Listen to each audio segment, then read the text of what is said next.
Bien, buenas tardes para todos. Son las 2 de la tarde. Le damos las gracias por acompañarnos una vez más en este seminario de educación matemática que organizan los programas de doctorado y maestría en educación matemática de la Universidad Antonio Nariño acá en Colombia. Hoy tenemos el gusto de presentarle al doctor Sebastián Parodi, el cual trabaja en el Instituto de Perfeccionamiento y Estudios Superiores de Uruguay. Ya está con nosotros la doctora María Falde Lozada, el doctor directora del programa, el doctor Gerardo, la doctora Diana y demás profesores de los programas y por supuesto ustedes que nos acompañan miércoles tras miércoles. Bienvenidos todos y en especial bienvenido doctor Sebastián y cuando quiera puede comenzar. Bueno, muy buenas tardes para todos. Una vez más les agradezco la invitación. Para mí es un gusto tener la posibilidad de compartir con ustedes algunos aspectos de los trabajos que vengo realizando. Así que bueno, les agradezco la invitación y espero que les resulte interesante y útil este rato que vamos a compartir. Bien, el título de esta presentación que pensé para hoy es Aportes de la investigación para comprender la mirada profesional del profesor. Eh, lo que propongo básicamente es recorrer tres ejes temáticos que son los que aparecen allí en pantalla. A mí me gustaría desembocar en el transcurso de esta charla en lo que ha sido un estudio que ha tenido como objetivo explorar la mirada profesional del profesor en torno al signo igual. Entonces, por eso, la propuesta es, en un primer momento, hacer referencia a lo que es la problemática del signo igual en el ámbito escolar, un poco para argumentar a qué se debe el interés por analizar las interpretaciones de este signo por parte de los estudiantes o incluso el análisis de las situaciones que giran en torno a la comprensión del signo igual. Por otro lado, lo que sería un segundo eje temático tiene que ver con la habilidad docente de mirar profesionalmente, propiamente dicho, en donde voy a tratar de presentar una conceptualización de este constructo teórico a través de algunos ejemplos que pretenden clarificar lo que significa la mirada profesional y, en definitiva, tratar de mostrar el rol o la importancia que tiene este constructo en lo que es la tarea profesional del profesor. Y luego sí, ya en un tercer y último momento, lo que propongo es focalizar en un estudio específico en el que justamente se exploró la mirada profesional en torno a situaciones que involucraban la comprensión del signo igual. Es decir, este último eje de alguna manera va a intentar relacionar los dos anteriores. Entonces, ya metiéndonos en lo que sería el primero de estos tres ejes que acabo de comentar, eh, me gustaría plantear una serie de ejemplos que de alguna manera intentan ilustrar lo que es la problemática del signo igual en el ámbito escolar. Entonces, en esta primera tarea, en la que se pide completar el espacio con el número que falta, y aparece por allí la expresión 8 más 4 igual espacio más 5, a priori uno podría suponer que la mayoría de los estudiantes, tanto en enseñanza primaria como en enseñanza media, podrían completar el espacio con el número que falta sin mayores dificultades, ¿no? Y uno, bueno, quizás allí los estudiantes podrían aplicar distintas estrategias, quizás a través de una estrategia de tanteo o mediante algún despeje, incluso también a través de alguna técnica compensatoria, ¿no? Identificando, por ejemplo, la relación que hay entre el 4 y el 5, como para poder deducir cuál tendría que ser la relación entre el 8 y el número que falta. Eh, Sin embargo, varios estudios, y en particular uno que se realizó en España con estudiantes de tercer año de enseñanza primaria, reportan, por ejemplo, que muchos estudiantes completan el espacio en blanco de este tipo, de esta sentencia, como se está mostrando aquí en la pantalla con el número 12, que evidentemente es el resultado de la operación 8 más 4, ¿no? Eh, Incluso aquí cuando se le consulta, por ejemplo, a uno de los estudiantes que participó en este estudio, bueno, ¿por qué completó el espacio en blanco de esa manera? El estudiante responde precisamente porque 8 más 4 son 12, y cuando se le pregunta qué sucede con ese 5 que aparece del lado derecho de la igualdad, el estudiante señala que eso también es igual a otra cosa, ¿no? En referencia a que a continuación del 12 más 5 perfectamente podría haber un segundo signo igual y el resultado de esa segunda operación. En este otro ejemplo de otro estudio, este otro estudio se realizó aquí en Uruguay, con estudiantes un poquito más grandes, con alumnos que tenían entre 12 y 13 años, podemos observar otra tarea en la que la propuesta es analizar una expresión 7 más 12 igual 19 menos 3. Y aquí vemos una de las respuestas de uno de los participantes de este estudio, que señala que la afirmación le parece verdadera porque 7 más 12 es igual a 19, y si continuara sería 19 menos 3 igual 16, ¿no? Eso es lo que responde el estudiante.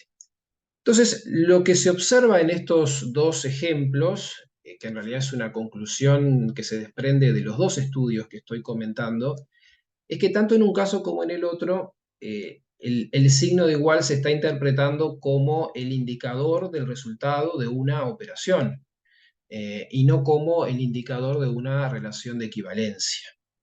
Es decir, para estos estudiantes, el uso que se le da al signo igual en este tipo de expresiones no es un uso que ellos puedan aceptar con naturalidad. Es decir, en estos estudios, en definitiva, se muestran evidencias de que para muchos estudiantes surge cierta dificultad a la hora de tener que darle significado a este tipo de igualdades. Entonces, frente a esta situación, eh, cabe preguntarse, bueno, ¿qué dificultades podría generar una interpretación del signo igual como indicador de un resultado? Es decir, de esta manera, por ejemplo, en un contexto algebraico. Es decir, bueno, los estudiantes que traen o que evidencian esta comprensión del signo igual, ¿ante qué dificultades se pueden enfrentar cuando estos alumnos incursionan en el estudio del álgebra? Entonces aquí presento algunos otros ejemplos para tratar de dar respuesta a esta otra cuestión. En este otro estudio realizado aquí en Uruguay, se le plantea un cuestionario a un grupo de estudiantes que tenían entre 14 y 15 años. Una de las tareas que se planteaban en ese cuestionario era la que estamos observando. Escribe una ecuación que tenga solución 5, explica tu razonamiento, y la estudiante propone como respuesta a esta tarea la ecuación 10 menos x igual 5. Y más abajo ella escribe, bueno, x es 5, por lo tanto, al restarle 5 al 10, nos quedaría como resultado el número 5. Entonces, aquí se observa que la estudiante propone una ecuación polinómica de primer grado que tiene la solución solicitada, que es 5, pero al mismo tiempo tiene como segundo miembro al número 5. Entonces, lo que se desprende de esta investigación y de este caso en particular es que en esta estudiante conviven dos ideas en simultáneo con respecto a lo que es el concepto de solución de una ecuación. Por un lado, solución como valor de la variable que convierte a la expresión en una igualdad numérica, pero por otro lado también solución como segundo miembro de la ecuación. En este caso hay una asociación por parte de la estudiante entre resultado y lado derecho, ¿no? O segundo miembro, que obstaculiza la comprensión del concepto solución.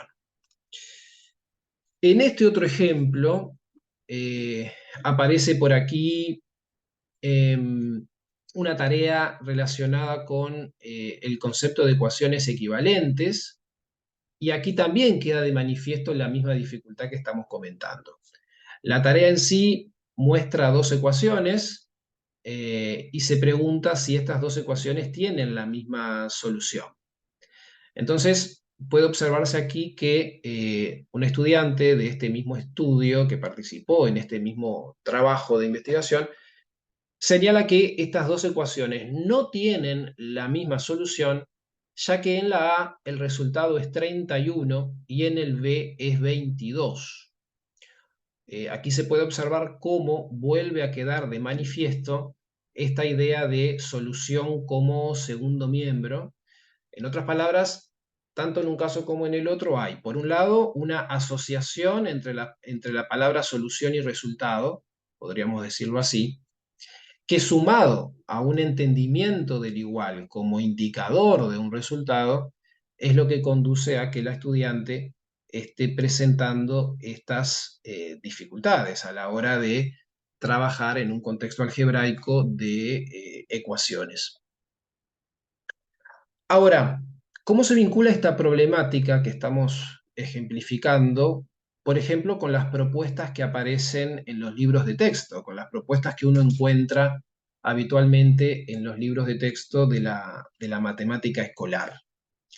Entonces, observemos aquí algunos ejemplos de actividades que fueron extraídas de un libro de texto en particular que se utiliza aquí en Uruguay que plantean lo siguiente. Por ejemplo, aparece por aquí una actividad en donde la consigna es completar los espacios en blanco de las distintas expresiones, ¿no? Y uno podría decir, bueno, esta tarea guarda cierta relación con el primero de los ejemplos que hemos comentado, del mismo modo que en esta otra tarea, extraída del mismo libro, aparecen varias expresiones para que los estudiantes indiquen si esas expresiones son verdaderas o falsas.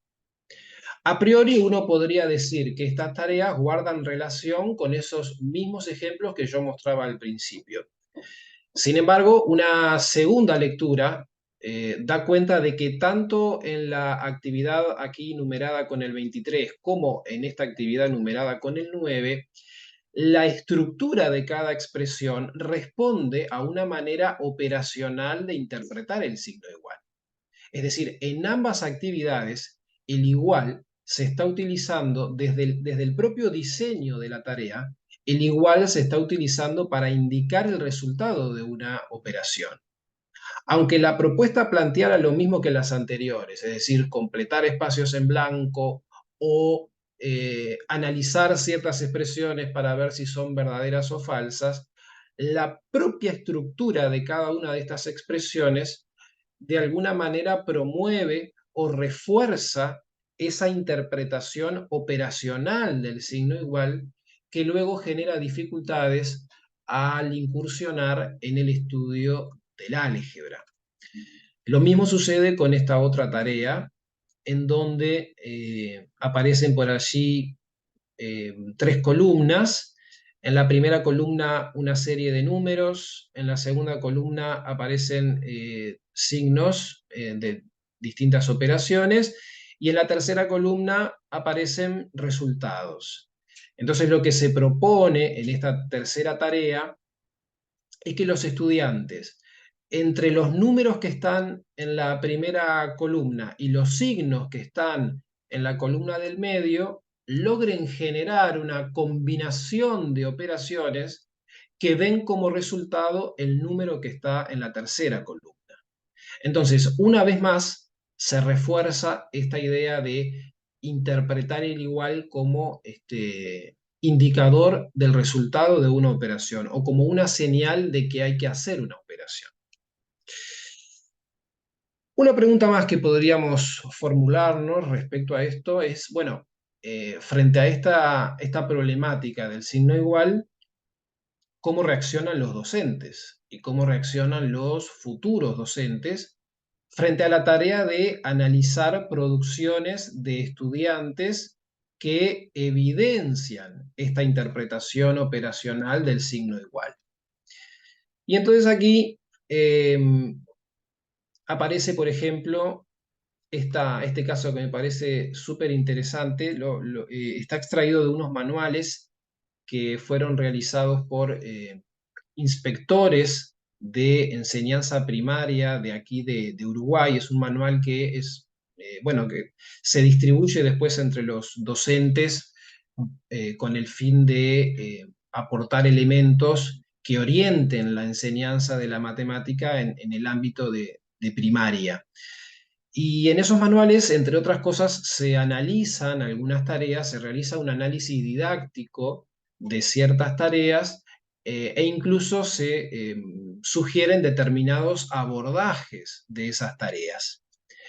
Entonces, en este ejemplo extraído de ese manual, observemos esta tarea en donde se propone un juego, ¿sí?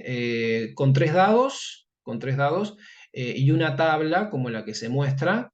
La idea es que entre 2 y 5 jugadores por turno, cada jugador tire los tres dados juntos y en la tabla anote en la columna azul el puntaje total y en las demás columnas los puntos de cada dado.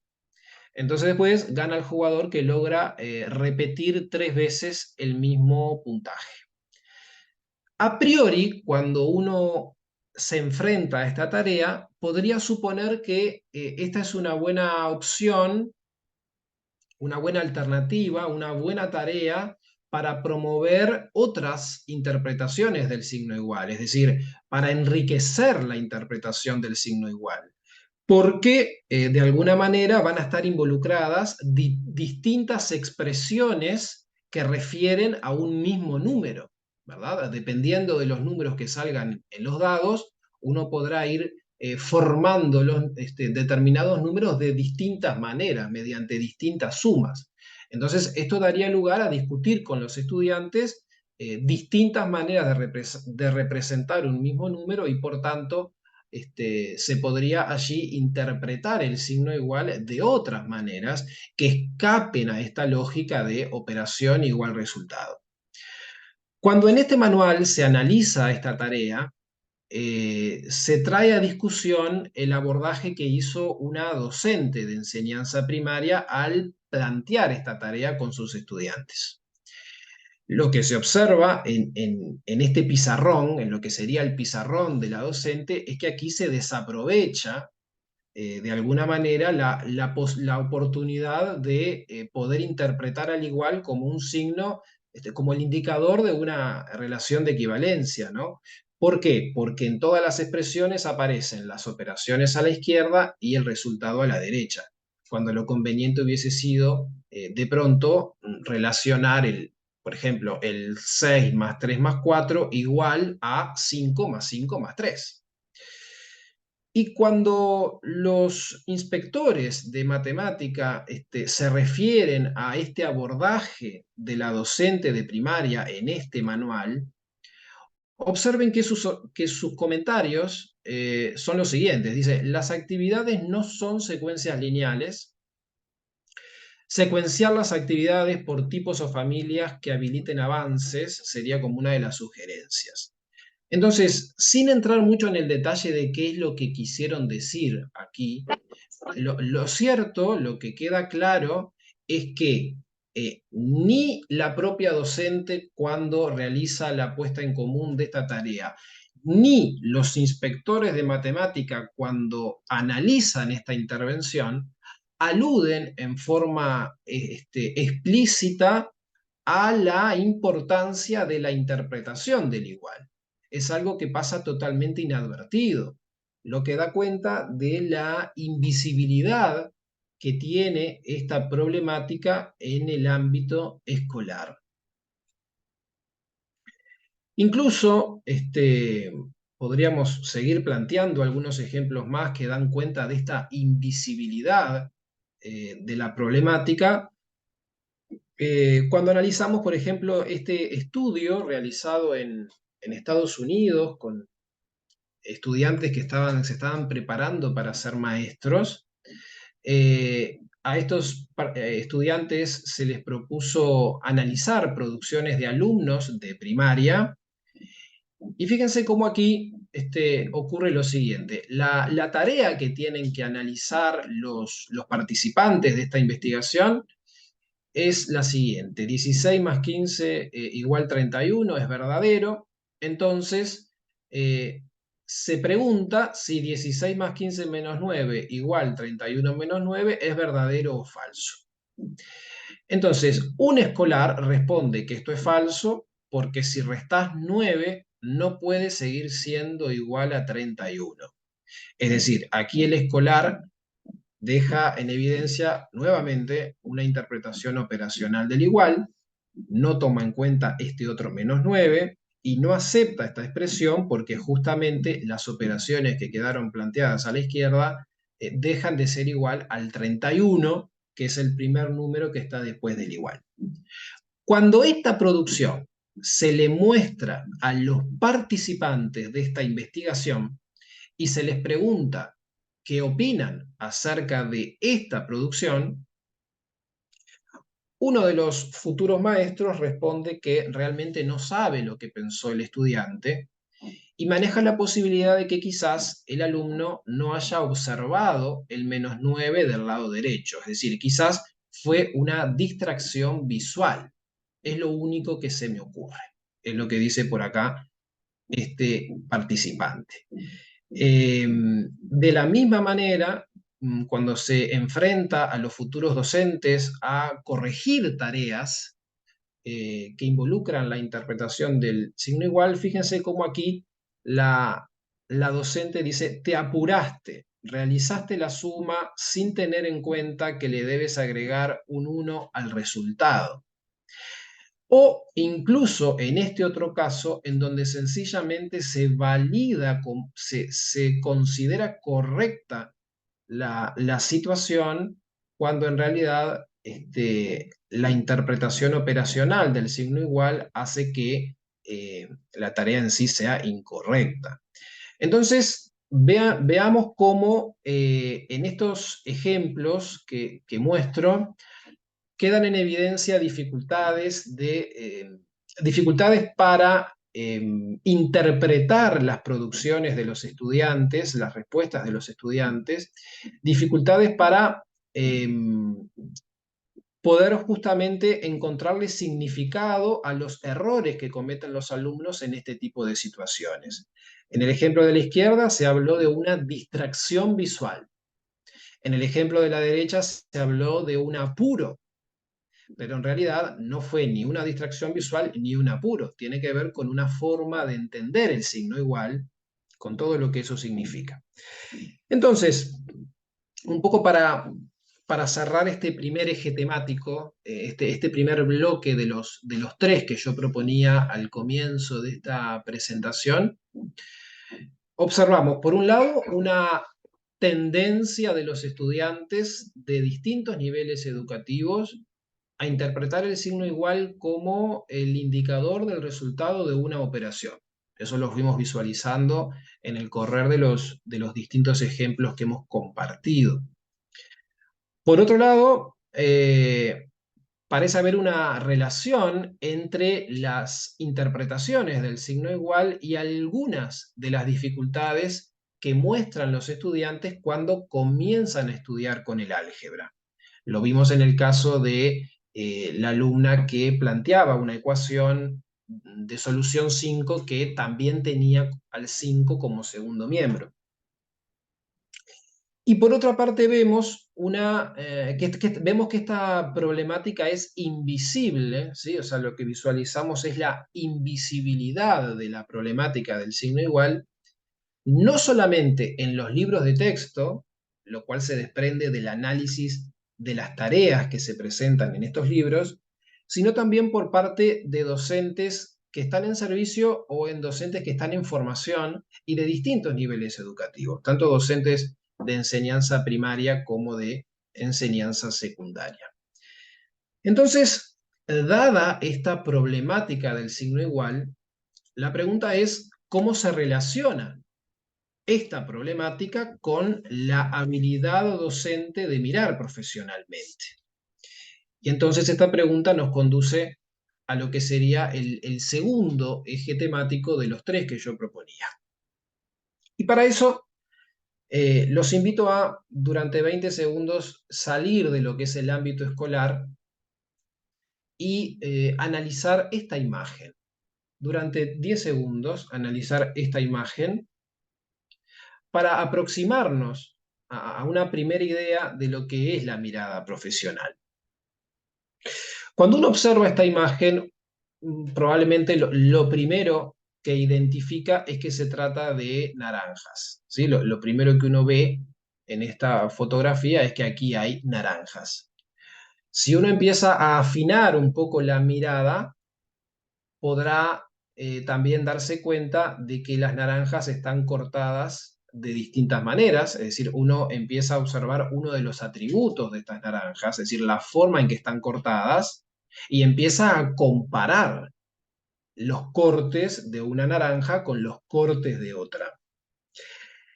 Y si miramos más en profundidad la imagen, podemos empezar a visualizar la representación de algunos cuerpos geométricos. Hay ciertas representaciones que daría la sensación de que aparecen en esta imagen como consecuencia de la forma en la que están cortadas las naranjas. Entonces, si uno analiza esto en retrospectiva, ¿sí? Podría decir que aquí primero hubo una observación global de la imagen, después una segunda mirada permitió empezar a discernir algunos detalles, a relacionar detalles y a partir de eso empezar a deducir propiedades. Un último elemento que quizás no aplica tanto con el ejemplo de la foto, pero que también ayuda a conceptualizar la mirada profesional, es que uno a partir de lo anterior puede empezar a razonar sobre la base de esas propiedades. Entonces, esto que acabo de comentar de manera muy superficial y relacionado con esta fotografía, podría entenderse como los distintos componentes de la mirada profesional, que también es conocida como la habilidad de mirar con sentido o el noticing. Eh, la mirada profesional implica, por un lado, percibir e interpretar aspectos que son significativos de una situación de enseñanza y de aprendizaje para poder tomar decisiones que estén fundamentadas en esa interpretación. Entonces, ¿qué importancia tiene la mirada profesional en el contexto escolar? O cómo se visualiza la mirada profesional en el ejercicio de la tarea docente? Bueno, para dar respuesta a esas preguntas, me gustaría compartir 2 o 3 ejemplos que nos van a ayudar en ese sentido. En este primer ejemplo, que fue extraído de un estudio con profesores alemanes en servicio y en formación, se explora la mirada profesional en torno al uso de las representaciones. Entonces, en esta situación se le presenta a los participantes el cuadro que está aquí a la izquierda y se les pide un análisis con respecto a lo que observan, específicamente en lo que refiere al uso de las representaciones por parte del profesor. La situación, para poder comprender de lo que estamos hablando, plantea un diálogo entre un profesor y un alumno. El profesor representa el cálculo 1/4 por 2/3 en el pizarrón, como podemos observar, y un alumno, a partir de esta situación, pregunta dónde se ve el resultado de 1/4 más 2/3. Es decir, el profesor representó la multiplicación de esas dos fracciones y el alumno preguntaba en este caso donde se ve el resultado de la suma de estas dos fracciones. Entonces, el profesor responde que eso no se puede visualizar muy bien en esa representación, pero sí podrían utilizarse pisas. Y entonces pasa de la representación con rectángulos a la representación con círculos. Luego, el profesor hace referencia a la necesidad de lograr que todas las porciones sean de igual tamaño. Entonces, hay que subdividir las piezas. El docente hace esto para tener una representación de lo que sería 3/12 y 8/12 para después finalmente llegar a la suma de esas dos fracciones. Entonces, a los participantes de este estudio se les pidió que analizaran esta situación en lo que tiene que ver específicamente con el uso de las representaciones por parte del profesor.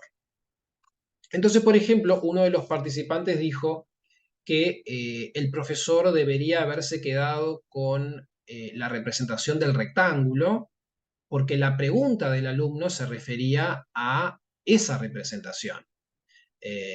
Y que además dibujar un nuevo rectángulo no hubiese requerido más tiempo que dibujar el círculo. Eso es lo que dice uno de los participantes, que evidentemente visualiza el, el rol potencialmente obstaculizador de la conversión de representaciones que hace el profesor para la comprensión por parte del alumno. Efectivamente, en esta situación el profesor debió quedarse con la representación del rectángulo, porque era desde esa representación que el alumno le hacía la pregunta y porque además no era demasiado complicado explicar o dar respuesta a lo que planteaba el alumno desde la propia representación del rectángulo. Bueno, eso es palabras más o palabras menos lo que plantea este participante y por eso aquí los investigadores señalan que esta es una evidencia de un grado alto de mirada profesional, que contrasta con lo que dijo este otro participante del estudio. Este otro participante dijo, es razonable distinguir entre multiplicación y suma para que el alumno se dé cuenta de que debe proceder distinto. Por lo tanto, es correcto elegir una forma diferente de representación para cada operación. Aquí lo que dicen los investigadores es que hay una evidencia de un bajo grado de mirada profesional por parte de este otro participante, porque su respuesta considera un punto de vista personal acerca de cómo debería enseñarse la suma y la multiplicación de fracciones.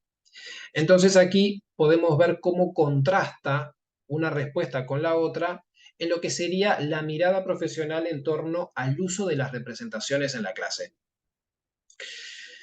En este otro estudio también se explora la mirada profesional de los docentes, en este caso era docentes de Estados Unidos, tanto docentes en servicio como en formación.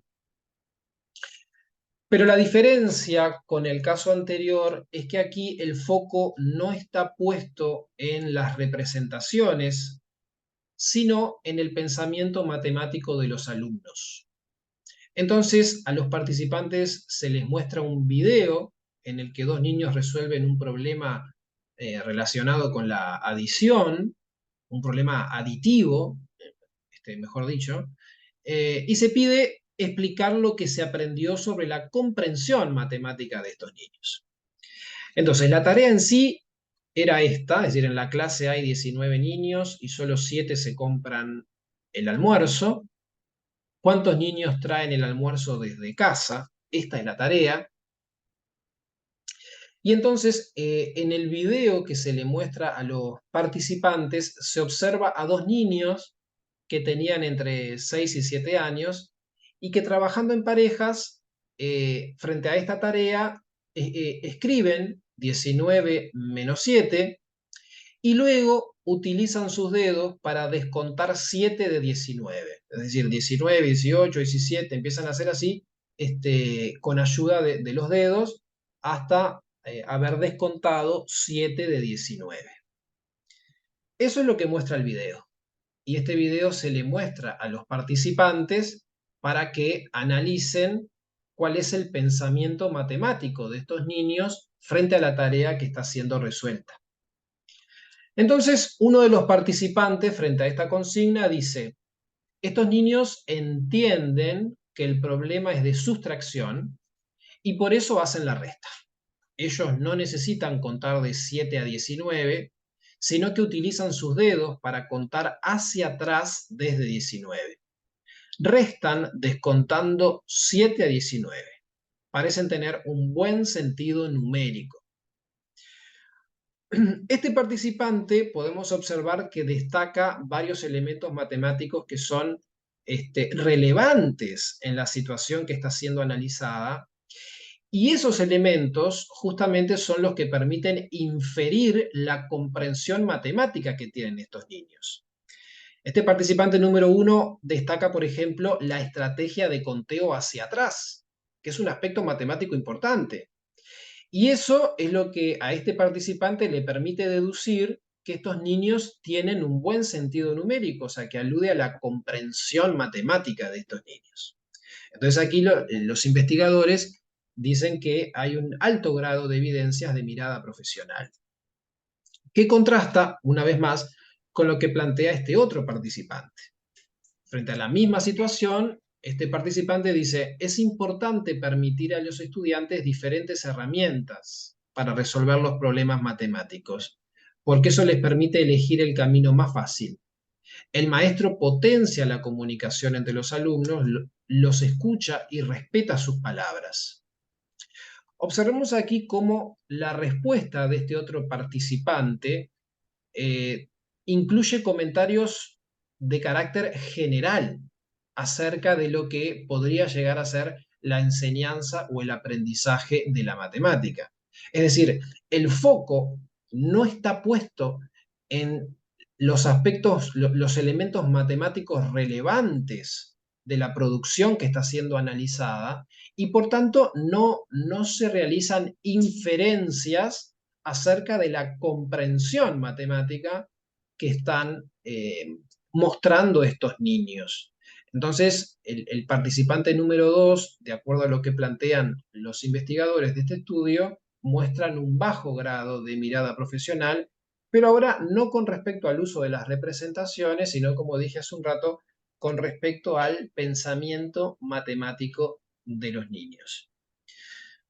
Un tercer y último ejemplo que a mí me gustaría compartir para terminar de ilustrar muy brevemente y muy superficialmente lo que es la mirada profesional, eh, fue extraído este ejemplo de un estudio realizado con maestros españoles en formación.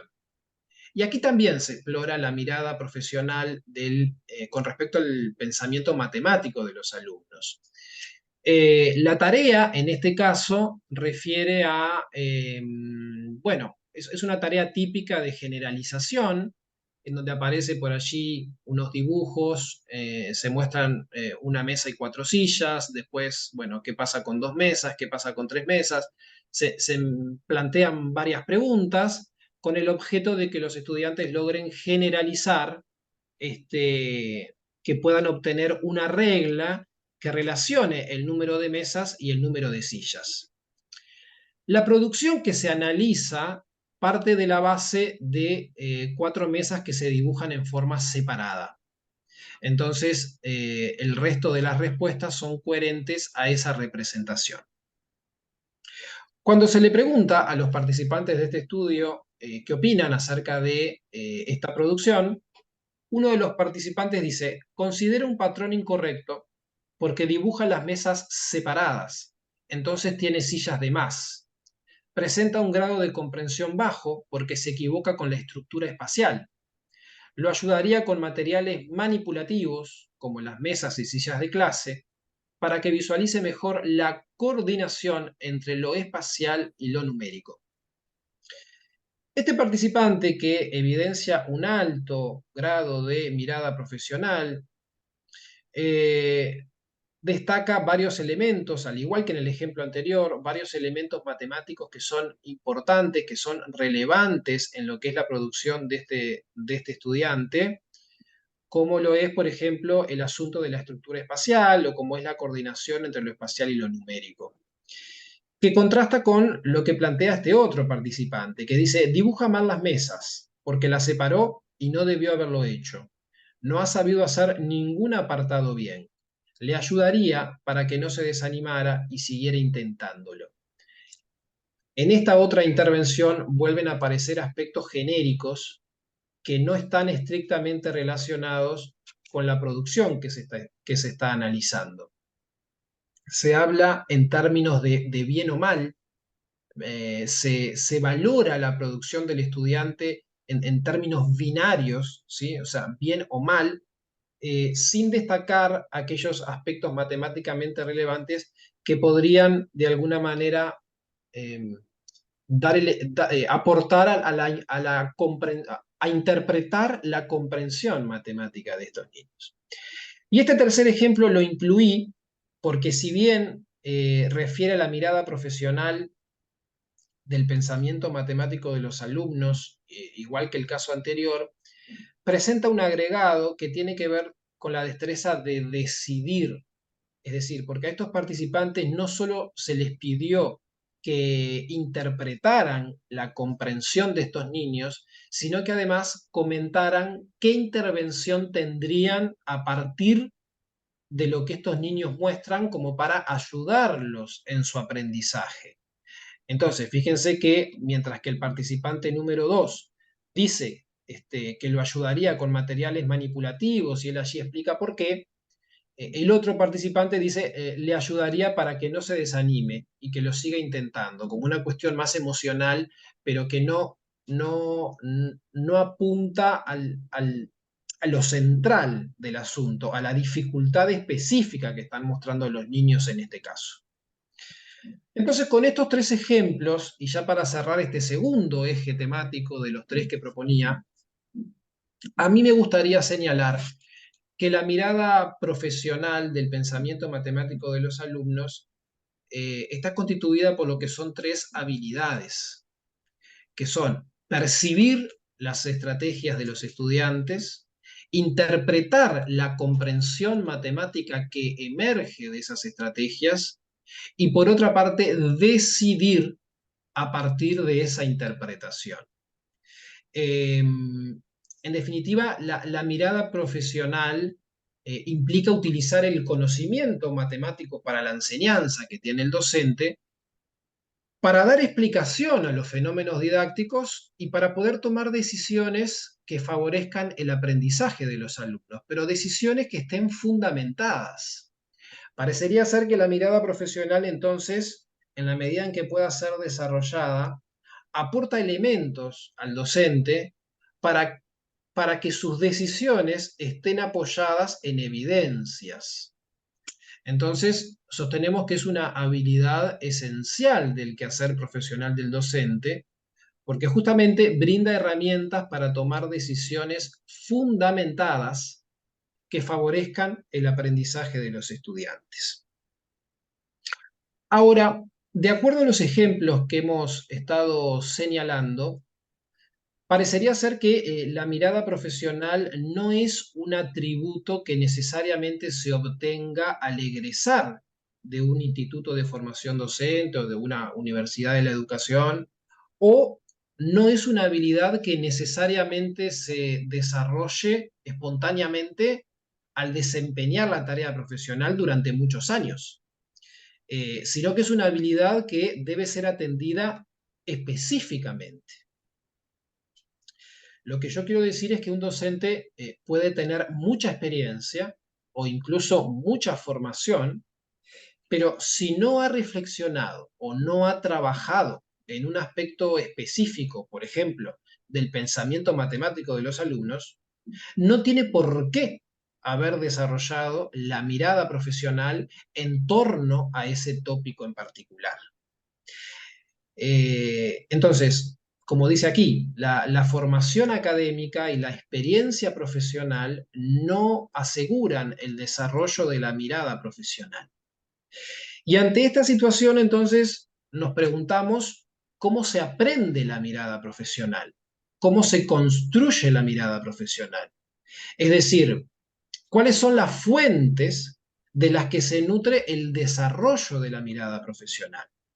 Y es ahí que entra en juego este estudio del que yo, este estudio que yo anunciaba al comienzo de esta presentación, que intenta conectar lo que es la mirada profesional con el signo igual.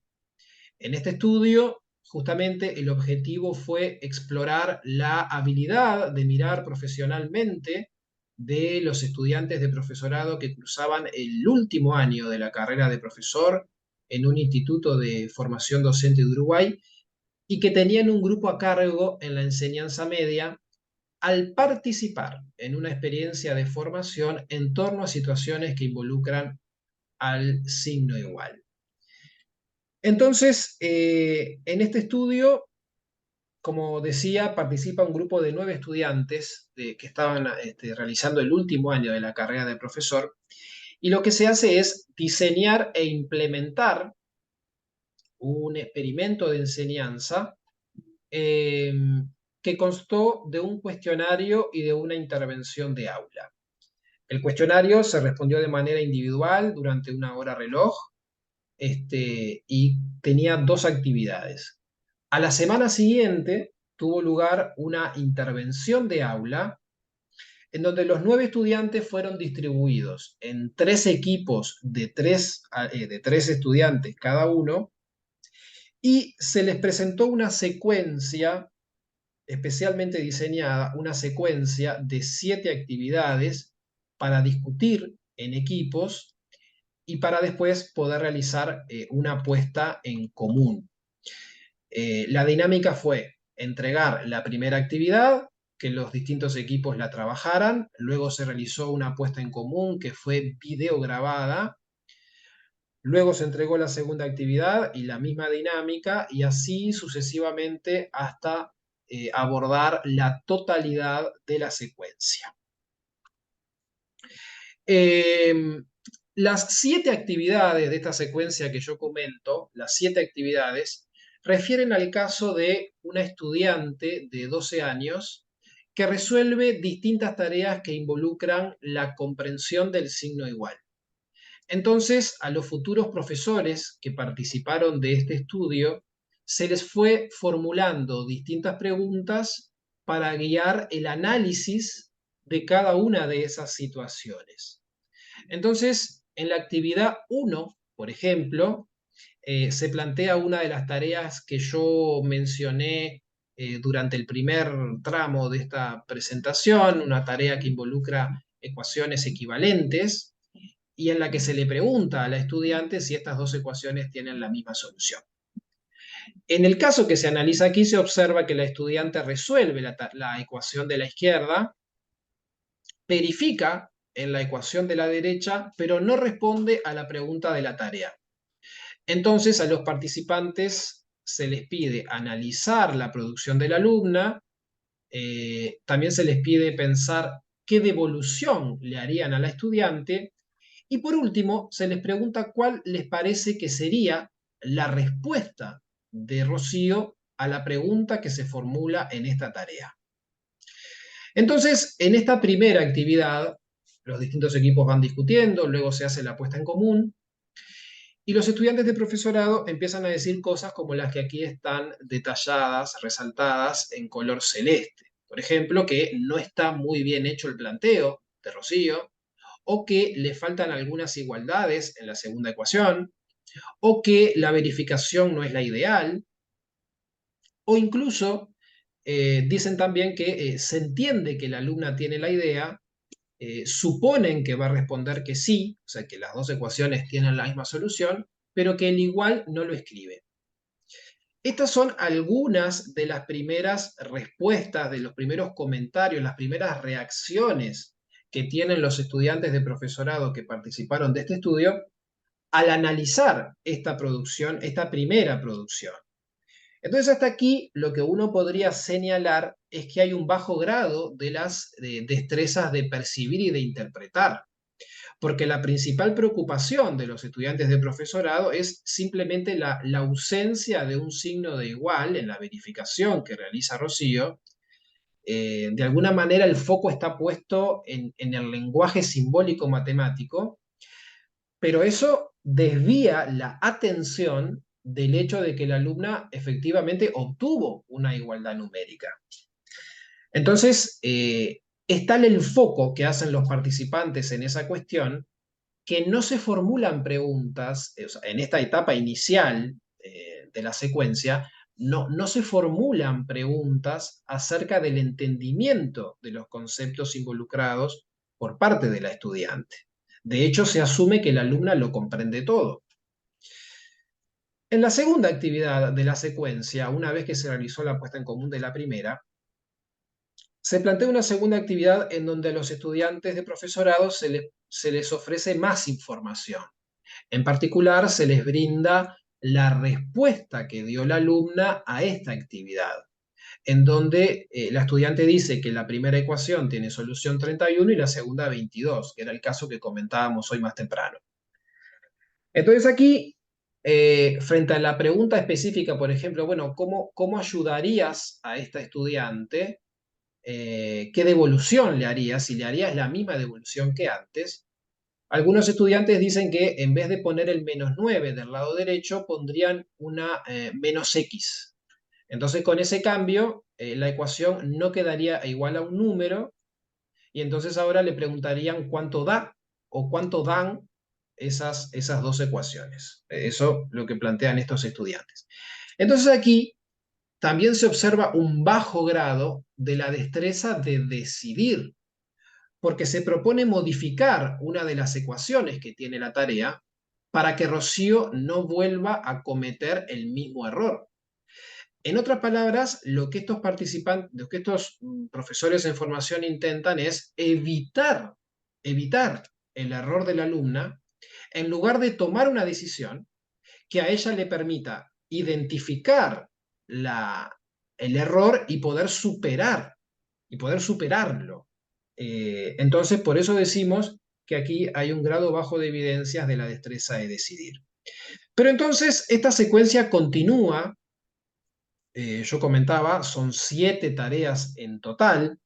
Se presentan luego nuevas producciones de Rocío, y conforme avanza el análisis de los distintos casos, empiezan a aflorar evidencias de mirada profesional de los participantes. Es decir, por ejemplo, los futuros profesores comienzan a interpretar la forma en que Rocío estaba comprendiendo el signo igual, empiezan a conectar que esa interpretación del signo igual es la que explica la dificultad que había tenido la alumna en la tarea de las ecuaciones equivalentes, y por tanto, eso puede visualizarse mejor en este esquema. Uno de los principales hallazgos de este estudio es que la implementación de esta secuencia de 7 actividades permitió que en el transcurso de la misma empezaran a aflorar distintas evidencias de lo que es la mirada profesional. Es decir, esta secuencia resultó útil para los participantes en la medida en que fueron avanzando en su habilidad para percibir, para interpretar y para decidir en torno a los casos que se iban analizando. Aquí en este esquema se puede ver cómo se fueron discriminando las distintas evidencias de cada una de las destrezas: percibir, interpretar y decidir. Y en base a ciertos criterios, esas evidencias fueron categorizadas como en nivel bajo, medio o alto, y es la actividad 4 en adelante en donde uno empieza a visualizar unos cuantos puntitos verdes que dan cuenta justamente de ese progreso que evidenciaron los futuros profesores a medida que fue avanzando el desarrollo de esta secuencia de 7 actividades. Entonces, como conclusiones de este estudio, en el que se había puesto como objetivo explorar la mirada profesional del futuro profesor en torno a situaciones que involucran el signo igual, lo primero que se podría asegurar es que el experimento de enseñanza implementado, en particular esa secuencia de 7 actividades que apenas presenté en estos minutos, aporta al desarrollo de la habilidad de mirar profesionalmente. Es decir, la secuencia de actividades constituye una herramienta que al futuro profesor le permite moverse de explicaciones que uno podría entender que son ingenuas a explicaciones que utilizan el conocimiento de la didáctica de la matemática para dotar de sentido las producciones de los alumnos. Otras de las conclusiones de este estudio tiene que ver, por ejemplo, con la relación de dependencia que observamos entre la destreza de decidir y las otras 2 destrezas de la mirada profesional. Con esto, esto se observa, por ejemplo, en los distintos esquemas cuando las evidencias de decidir de color verde generalmente están precedidas por evidencias de interpretar que también son verdes o amarillas. Es decir, parecería ser que cuando el estudiante de profesorado muestra un grado medio o alto de interpretación, eso al futuro profesor le aporta mayores herramientas para poder tomar una decisión apropiada que al estudiante le permita avanzar en su aprendizaje.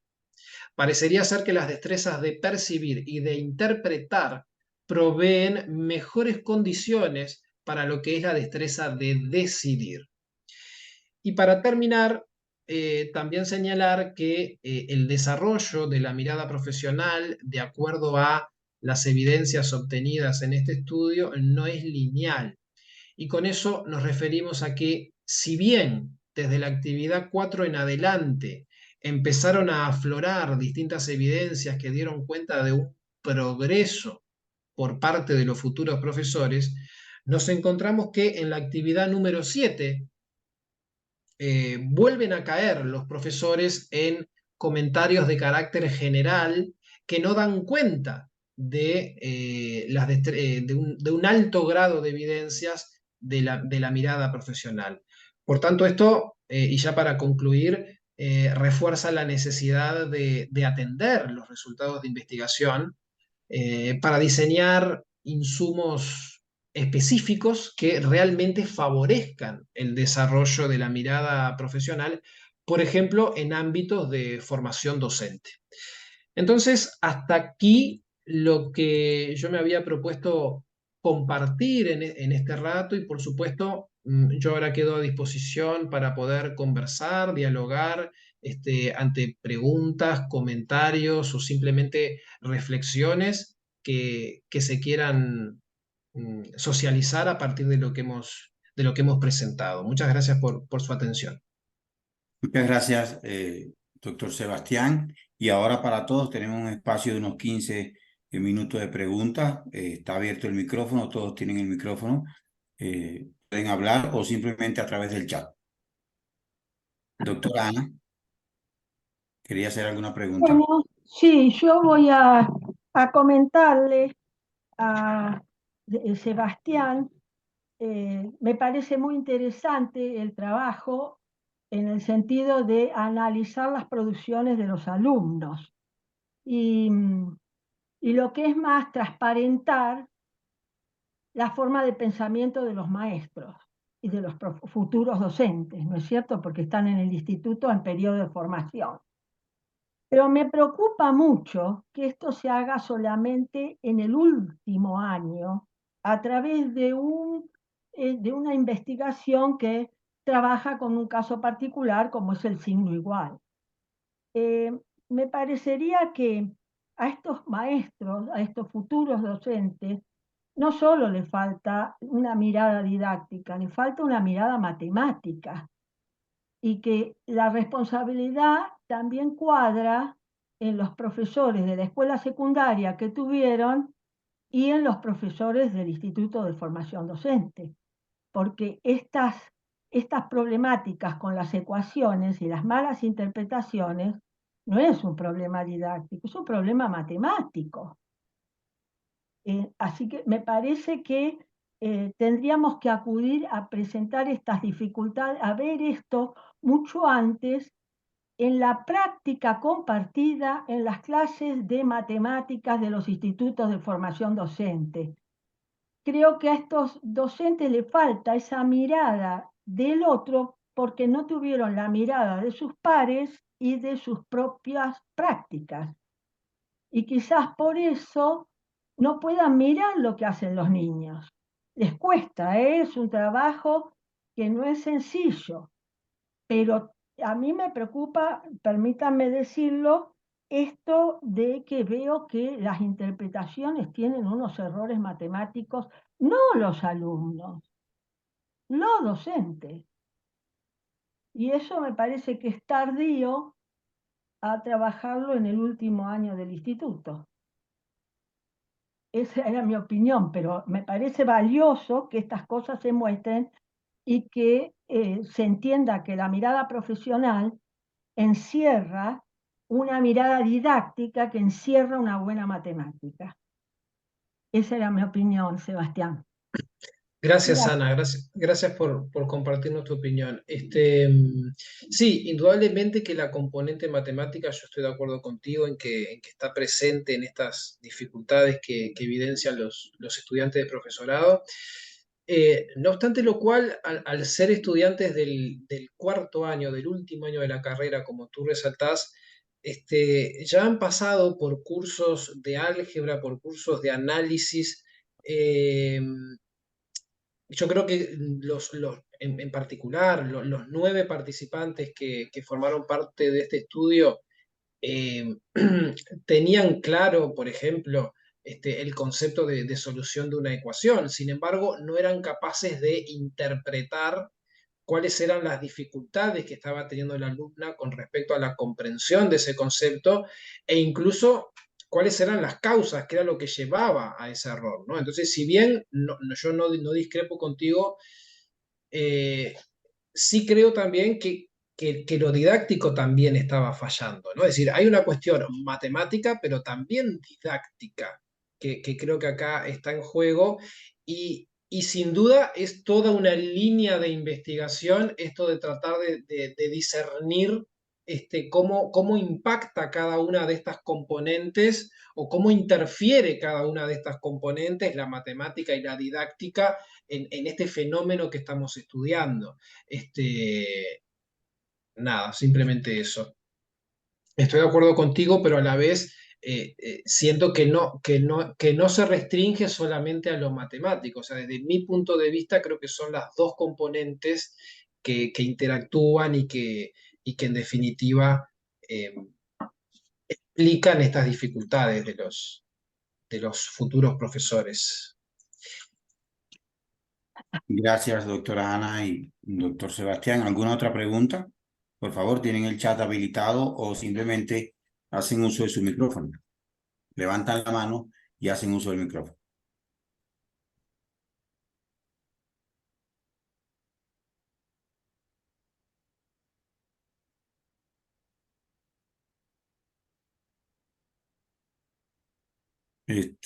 Otra pregunta, por favor, si no, ya le damos la palabra a la doctora María. Sí, gracias, Osvaldo. Gracias, profesor Parodi, por participar en el seminario y por compartir sus ideas y sus experiencias con nosotros. Tal vez es el momento simplemente de preguntar qué tenemos para la semana que viene, Osvaldo. Sí, doctora. Para la semana que viene, como pueden ver por acá, tenemos a El doctor Milton Rosa y el doctor Danilo Rey, Claro Rey, desde Brasil, nos estarán hablando sobre etnomatemática y etnomodelación, 2 de la tarde, hora de Colombia. Gracias, doctor. Sí, nuevamente muchas gracias, profesor Parodi. Gracias, María. Gracias a ustedes. Muchas gracias a todos, en especial a nuestro invitado en el día de hoy, el doctor Sebastián Parodi. Gracias, profe, muy amable. Le estaremos muy bien. enviando Hasta luego, nos vemos dentro de 8 días. Hasta luego. Le estaremos enviando el link de su conferencia. Hasta luego. Perfecto. Muy amables. Saludos para todos. Gracias. Sí, Muchas gracias. Feliz tarde. gracias.